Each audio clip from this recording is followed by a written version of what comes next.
आज हम आपको मार्शल की परिभाषा की आलोचना पढ़ाएंगे। इसके पहले मार्शल की परिभाषा की विशेषताएं हमने पढ़ाई थी आपको। मार्शल ने ये बताया था कि अर्थशास्त्र में हम धन के स्थान पर मनुष्य के भौतिक कल्याण का अध्ययन करेंगे और मनुष्य के भौतिक कल्याण में योगदान देने वाले भौतिक साधनों का हम अध्ययन करेंगे। उन्होंने एडम स्मिथ की तुलना में धन को महत्व न देकर व्यक्ति के भौतिक कल्याण को महत्व दिया, अर्थात व्यक्ति को महत्व दिया। तो हमने पिछले वीडियो में मार्शल की परिभाषा के बारे में डिस्कस किया था कि उन्होंने बताया था कि अर्थशास्त्र में मानव जीवन के साधारण व्यापार संबंधी क्रियाओं का अध्ययन करते हैं। यह व्यक्तिगत तथा सामाजिक क्रियाओं के उस भाग की जांच करता है जिसका संबंध भौतिक साधनों की प्राप्ति तथा उपभोग से है, जो कल्याण के लिए आवश्यक है। इसके आधार पर हमने विशेषताएं पढ़ाई थी कि अर्थशास्त्र में मानव जात का अध्ययन करते हैं, अर्थशास्त्र में वास्तविक समान व्यक्ति का अध्ययन करते हैं, अर्थशास्त्र एक सामाजिक विज्ञान है, अर्थशास्त्र में हम भौतिक कल्याण का अध्ययन करते हैं, अर्थशास्त्र विज्ञान और कला है। लेकिन हमने पहले भी आपको बताया है कि ये मार्शल का विचार है और कोई भी विचार एक दृष्टि से सत्य होता है और उसकी आलोचना भी होती है। अर्थशास्त्र के नियम और सिद्धांत साइंस की तरह निष्पक्ष नहीं होते हैं या अटल सत्य नहीं होते हैं। तो इसी प्रकार मार्शल की परिभाषा की भी आलोचना हुई और उनकी परिभाषा के जो सबसे बड़े आलोचक थे वो रॉबिन्स थे। रॉबिन्स इंग्लैंड के अर्थशास्त्री थे, बहुत बड़े विद्वान थे। उन्होंने कहा, रॉबिन्स सर ने, कि अर्थशास्त्र में हम न धन का अध्ययन करेंगे न हम भौतिक कल्याण का अध्ययन करेंगे, हम अर्थशास्त्र में चुनाव की समस्या का अध्ययन करेंगे। तो हम रॉबिन्स की परिभाषा के बारे में आगे बताएंगे, लेकिन आज हम मार्शल की परिभाषा की जो आलोचना है उसके बारे में हम बताएंगे आपको। पहली आलोचना है कि मार्शल ने अपनी परिभाषा में जीवन के साधारण व्यापार संबंधी व्यवसाय के बारे में बताया था। तो आलोचक ये कहते हैं कि साधारण व्यवसाय का अर्थ स्पष्ट नहीं है, अर्थात साधारण व्यवसाय है क्या या साधारण कार्य है क्या। कुछ कार्य ऐसे होते हैं कि एक व्यक्ति के लिए साधारण हो सकता है, दूसरे के लिए कठिन हो सकता है या असाधारण हो सकता है, जबकि कार्य एक ही रहता है। तो साधारण और असाधारण को बांटना गलत है। असाधारण परिस्थितियों में जो कार्य किए जाते हैं, जैसे युद्ध, एकाधिकार, अपूर्ण प्रतियोगिता, उसमें भी उत्पादन वो विनिमय वितरण होता है। इसका भी अध्ययन अर्थशास्त्र में होना चाहिए। इस प्रकार आलोचक कहते हैं कि जीवन के साधारण व्यापार या व्यवसाय का अर्थ स्पष्ट नहीं है, किसे साधारण कहेंगे किसे असाधारण कहेंगे, जबकि दोनों का अध्ययन अर्थशास्त्र में होता है। दूसरी आलोचना है कि अर्थशास्त्र में मार्शल ने कहा कि भौतिक कल्याण में योगदान देने वाले भौतिक साधनों का अध्ययन करते हैं।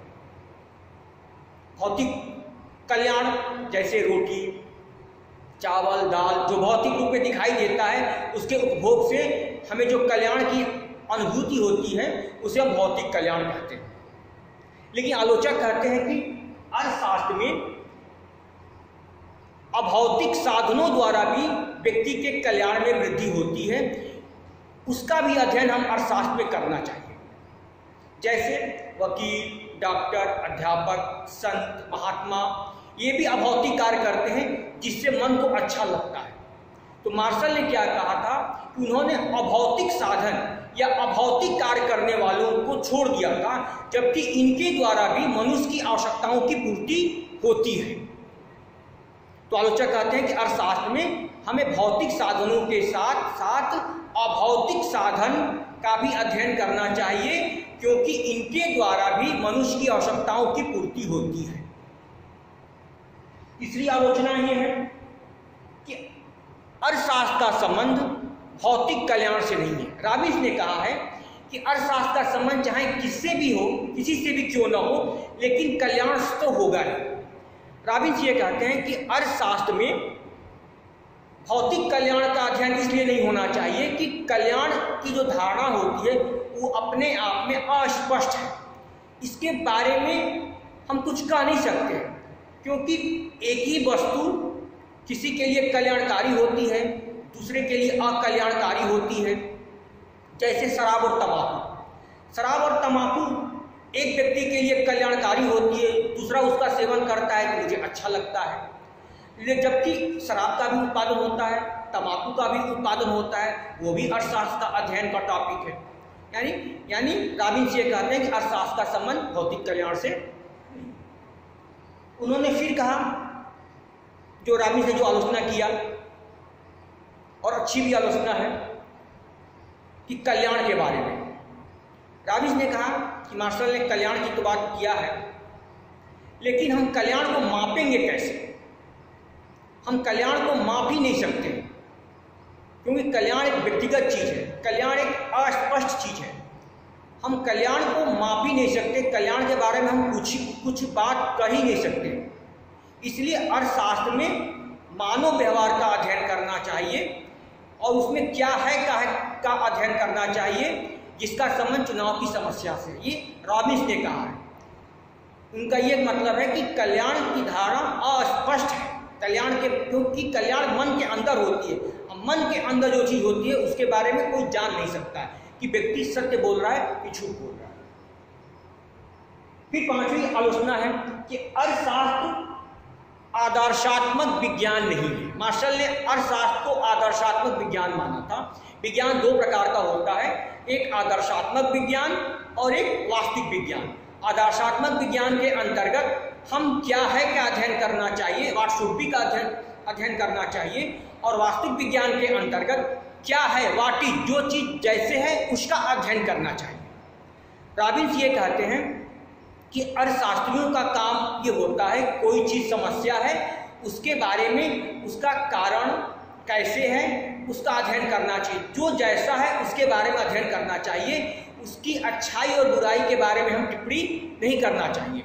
इसलिए मार्शल के विपरीत रॉबिन्स अर्थशास्त्र को आदर्शात्मक विज्ञान मानते हैं, वो कला भी नहीं मानते। वो रॉबिन्स ये कहते हैं कि अर्थशास्त्री का संबंध अच्छाई और बुराई से नहीं होता है, केवल वर्णन करना होता है, क्या है का अध्ययन करना होता है, अपनी ओर से कोई टिप्पणी नहीं करना चाहिए कि ये अच्छी है कि बुरी है।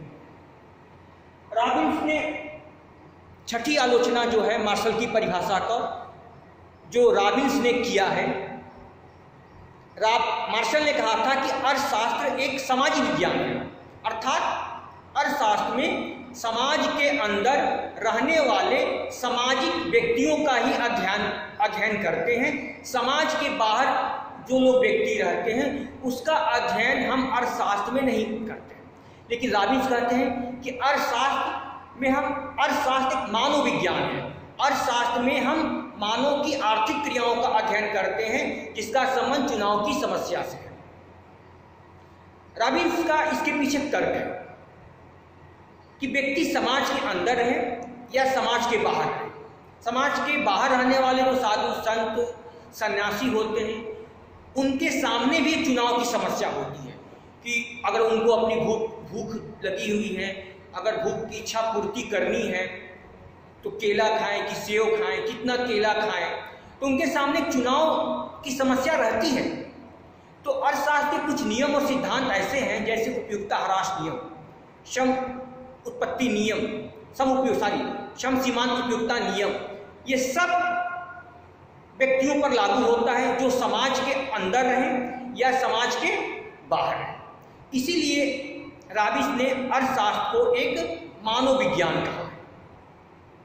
तो हम इस वीडियो में आपको हम मार्शल की परिभाषा की आलोचना के बारे में बताया कि मार्शल की परिभाषा की आलोचना मुख्य रूप से रॉबिन्स ने किया है। अगली वीडियो में हम आपको रॉबिन्स की परिभाषा के बारे में हम बताएंगे। हमें सिलेबस में एडम स्मिथ, मार्शल और रॉबिन्स की परिभाषा पढ़नी है और इसके बाद भारतीय अर्थशास्त्री जे.के. मेहता की परिभाषा पढ़नी है। कल हम रॉबिन्स की परिभाषा के बारे में बताएं। आज के लिए इतना ही, धन्यवाद।